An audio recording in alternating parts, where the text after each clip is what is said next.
चलो आज हम लोग करेंगे रिवीजन क्लास। जो दो टॉपिक्स पढ़ाए ना, और यूपीएससी नॉमेनक्लेचर एंड आइसोमेरिज्म पे कुछ क्वेश्चंस, 10 क्वेश्चंस है टोटल, जिसमें से 9 क्वेश्चंस मैं कराऊंगी और बाकी जो 10th वाला क्वेश्चन होगा उसको आप लोग करेंगे। ठीक है, थोड़ा रिवीजन हो जाएगा टॉपिक्स का जो हम लोग पढ़ाए हैं।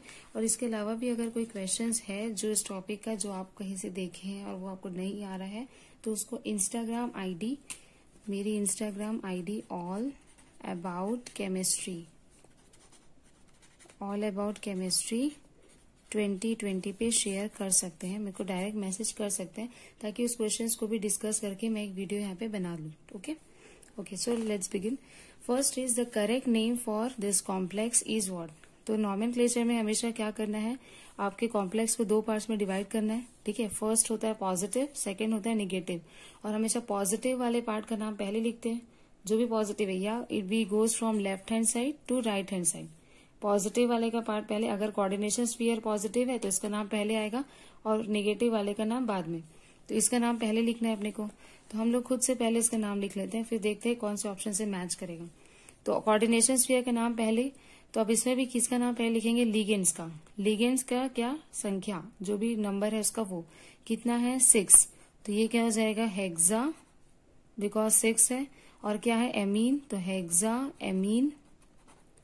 फिर मेटल लिखते हैं, मेटल है क्रोमियम, और चूंकि कोऑर्डिनेशन स्फीयर में प्लस है तो कॉमन नाम ही लिखेंगे मेटल का, विच इज क्रोमियम, ब्रैकेट, उसको ऑक्सीडेशन स्टेट, एंड देन आपका काउंटर आयन। और काउंटर आयन का नंबर नहीं इंडिकेट करना है, तो सिर्फ डायरेक्ट उसका काउंटर आयन को, उसके कॉमन नेम क्लोराइड। ठीक है, नाउ अब यहाँ पे ऑक्सीडेशन स्टेट आता है, तो इसको ऑक्सीडेशन स्टेट कैलकुलेट कर लेते हैं।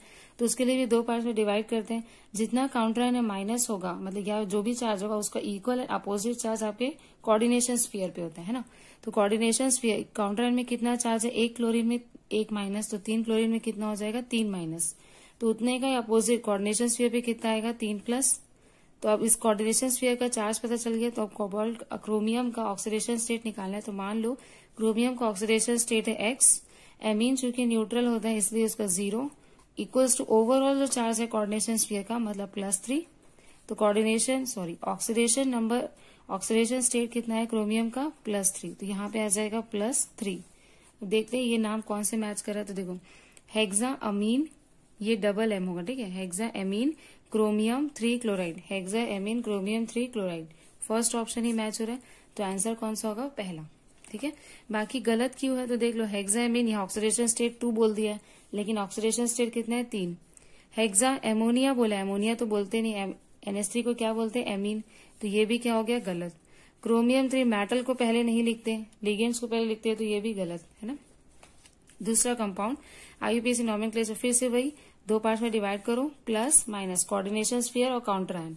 कोऑर्डिनेशन स्फीयर में प्लस है तो पहले इसी का नाम लिखाएगा। इसमें भी लिगेंड्स कितने हैं, एमीन है, ब्रोमीन है, नाइट्रो है, क्लोरीन है। तो जब एक से ज्यादा लिगेंड हो तो अल्फाबेटिकली अरेंज करते हैं। तो एमीन पहले आता है, और एमीन कितने हैं, 3। तो ये क्या हो जाएगा, ट्राई एमीन। फिर है ब्रोमीन क्लोरो, बी पहले आएगा तो उसको लिखेंगे ब्रोमीडो लिखते हैं, कहीं कहीं ब्रोमो भी लिखा जाता है। ठीक है, फिर क्लोरो, तो क्लोरिडो, एक ही है तो मोनो लिखने की जरूरत नहीं, क्लोरिडो। फिर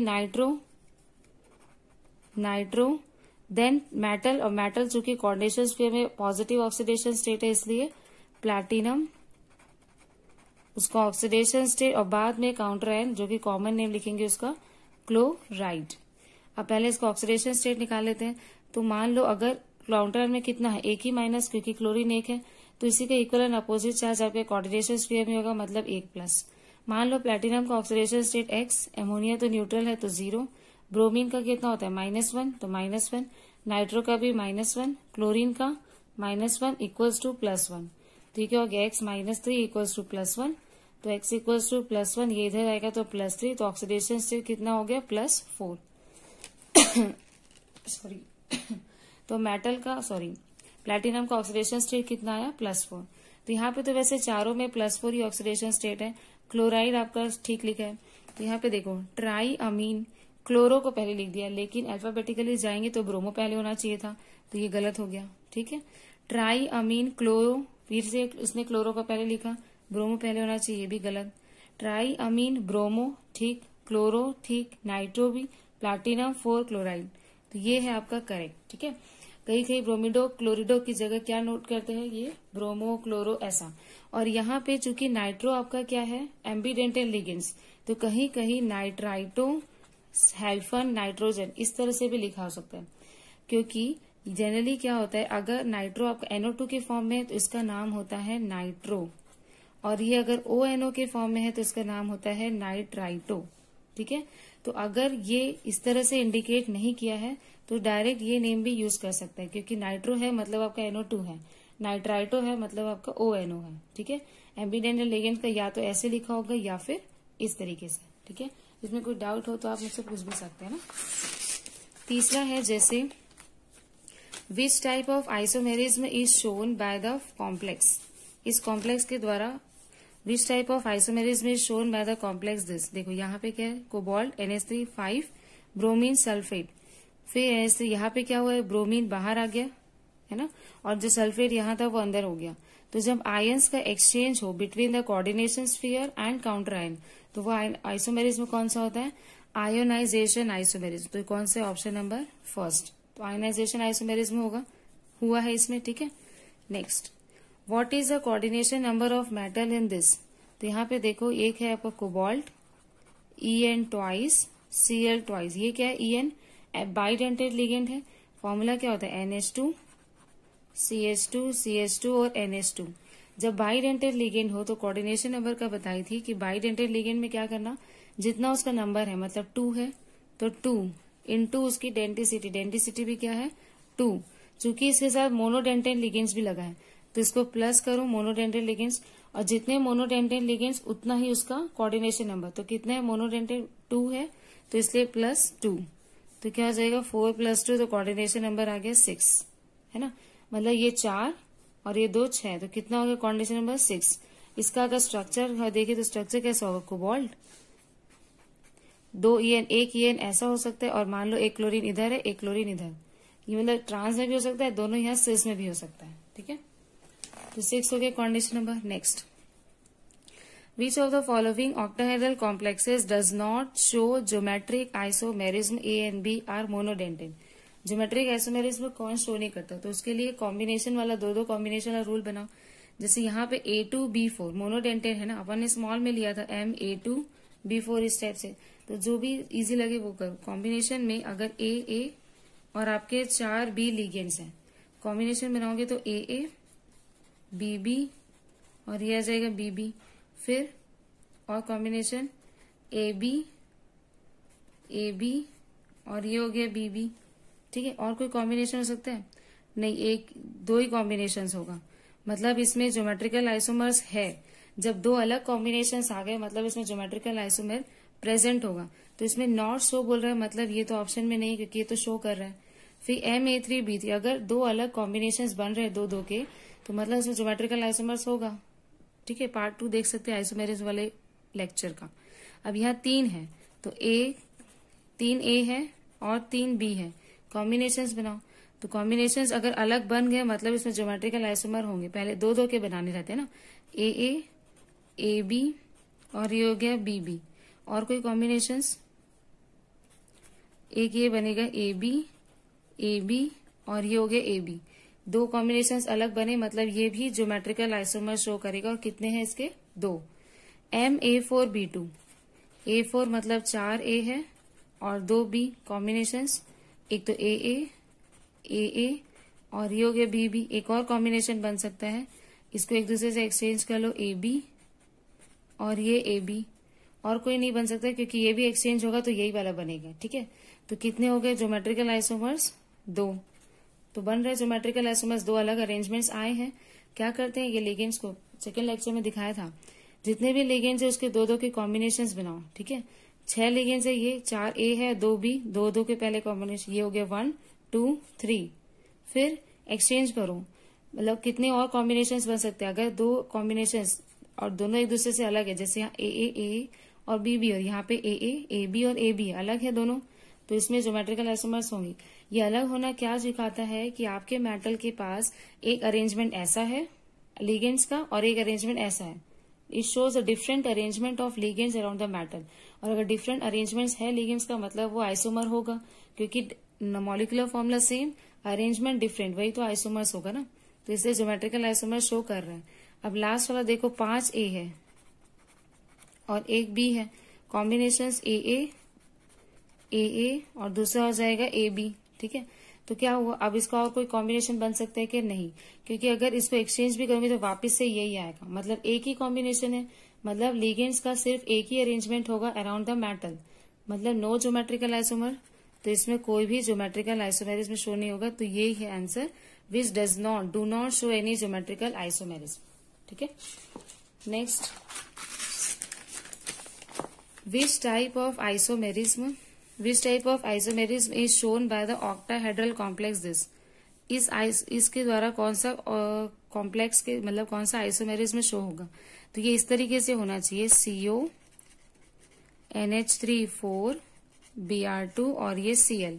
तो कौन सा आइसोमेरिज्म होगा, एक तो आयनाइजेशन हो सकता है कि एक ब्रोमीन बाहर चले जाए, एक क्लोरीन ऐसी आ जाए, तो ये हो जाएगा CO NH3 4, एक ब्रोमीन बाहर एक क्लोरीन अंदर। तो ये इसके दोनों एक दूसरे के आयनाइजेशन आइसोमर्स होंगे, क्योंकि ये जब डिसॉल्व होगा सॉल्यूशन में तो क्लोरीन देगा और ये ब्रोमीन देगा, अलग अलग आयंस दिए। और आयनाइजेशन आइसोमर्स कैसे बनते हैं, जब बाहर का लिगेंड्स अंदर से एक्सचेंज हो, तो ये आयनाइजेशन आइसोमर्स हो गए। तो आयनाइजेशन किस ऑप्शन में, एक तो ये है और एक ये, तो ये दोनों में से हो सकता है। अब ये ज्योमेट्रिकल देगा कि ऑप्टिकल देगा, तो कैसे पता चलेगा। तो अब इस वाले कॉम्प्लेक्स में देखो ये किस टाइप का है, हमको इसको A और B में कन्वर्ट करके देखना पड़ेगा, क्योंकि हमने वैसे ही सीखा है। तो इसको करोगे तो मान लो ये A है, जो एमोनिया है उसको मैंने A लिया, तो ये क्या हो जाएगा, और मेटल को M ले लेते हैं, तो ये हो गया M, ये हो जाएगा A4, और ब्रोमीन को मैंने ले लिया B। सिर्फ अंदर का ही लिखो, क्योंकि कोऑर्डिनेशन लिगेंड्स का इसके ज्योमेट्रिकल स्ट्रक्चर में कोई फर्क नहीं पड़ेगा। तो ये आपका इस टाइप का कॉम्प्लेक्स है A4B2। अब इसका ज्योमेट्रिकल है कि नहीं पहले वो बना लो कि कितने कॉम्बिनेशंस बन सकते हैं। तो 4 लिगेंड्स है A के और B के 2 है, कॉम्बिनेशंस क्या होंगे, एक AA, दूसरा AA और दूसरा BB। फिर एक्सचेंज कर सकते हैं, तो क्या बनेगा, AA AB और AB अलग बना, और इसके अलावा कोई कॉम्बिनेशन फॉर्म नहीं होगा। तो ये एक और ये एक, तो ज्योमेट्रिकल आइसोमर्स हो रहे हैं 2। ऑप्टिकल है कि नहीं पहले चेक कर लो, अगर लिगेंड सेम है तो वो ऑप्टिकल इनएक्टिव, मतलब do not show optical isomerism. तो ये सेम है मतलब ये ऑप्टिकल एक्टिव नहीं होगा। इसे भी देख लो, अगर 2 सेम है जैसे AB ये दोनों एक दूसरे के सेम है, और ये भी सेम है मतलब ये भी ऑप्टिकल एक्टिव नहीं होगा। तो मतलब ज्योमेट्रिकल दिखा रहा है और आयनाइजेशन, तो ऑप्शन नंबर A, ठीक है। Now which of the following compound shows optical isomerism. Optical isomerism देखो, अब ये पहला एग्जांपल, ये क्या है, एक स्क्वायर प्लेनर कॉम्प्लेक्स। मैंने बताया था कि जो स्क्वायर प्लेनर कॉम्प्लेक्स है वो सिर्फ ज्योमेट्रिकल शो करता है, ऑप्टिकल एक्टिविटी शो नहीं करेगा, बिकॉज उसमें चारों लिगेंड्स प्लेन में होते, एक ही प्लेन में होंगे। तो ये तो हो नहीं सकता, ठीक है। ये भी टेट्रा, ये भी नहीं हो सकता, क्योंकि टेट्राहेड्रल में चारों लिगेंड्स अगर डिफरेंट हो तब आएगा। और अगर स्क्वायर प्लेनर है, मान लो स्ट्रक्चर डिटरमाइन करे, तो स्क्वायर प्लेनर है तो वो भी ऑप्टिकल एक्टिविटी शो नहीं करेगा। लास्ट वाला देख लेते हैं, ये कौन सा है, MA6।